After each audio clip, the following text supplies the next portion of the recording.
Tu ne crois pas en Dieu? Écoute ça avant de juger. Abonne-toi et partage la vidéo. Ils ont dit que j'étais fou, que je cherchais juste à me rassurer. Mais ce que j'ai vécu dépasse tout ce que j'aurais pu imaginer. Ce soir-là, j'ai rencontré Dieu. Pas dans une église ni dans un livre, mais dans un moment de silence absolu, au bord de l'abîme. Je n'ai jamais cru en Dieu. Pas vraiment. Pas depuis longtemps. J'étais devenu cynique, désabusé, persuadé que la vie se résumait à un enchaînement d'événements aléatoires, sans sens, sans justice. J'ai vu trop de souffrance, trop d'injustice. Comment croire en un Dieu qui laisse tout ça arriver? Ce soir-là, pourtant, tout allait basculer. J'étais seul dans ma voiture, sur une route de campagne déserte, la tête pleine de colère et de questions. Je venais de perdre mon emploi, mon appartement, et ma dernière relation venait d'exploser en cris et en larmes.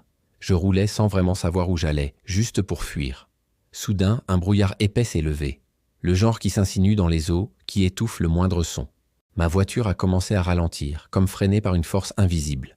Puis, sans prévenir, les phares se sont éteints. Plus rien. Le noir total. J'ai senti mon cœur battre plus vite, la panique monter.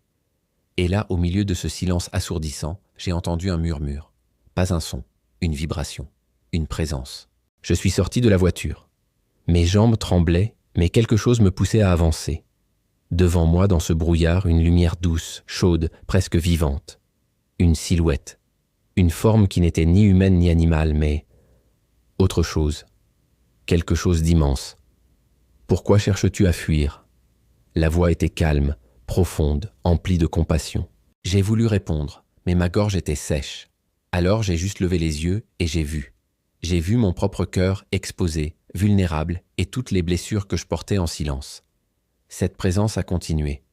Tu ne crois pas en moi parce que tu regardes le monde avec les yeux de la peur. Tu oublies que la lumière existe, même dans les ténèbres.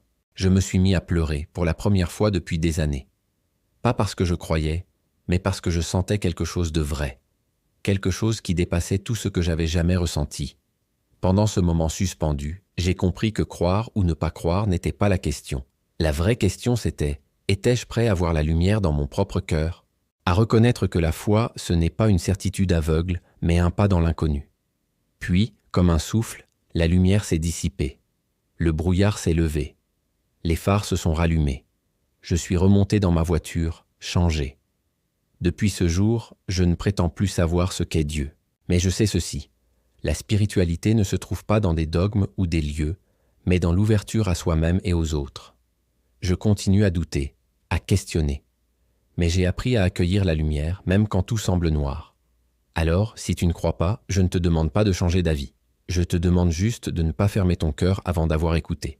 Parce que parfois, la plus grande preuve de foi, c'est de rester ouvert quand tout pousse à la fermeture. Après tout, la lumière la plus forte ne peut briller qu'à travers la plus grande obscurité. Abonne-toi et partage la vidéo. Merci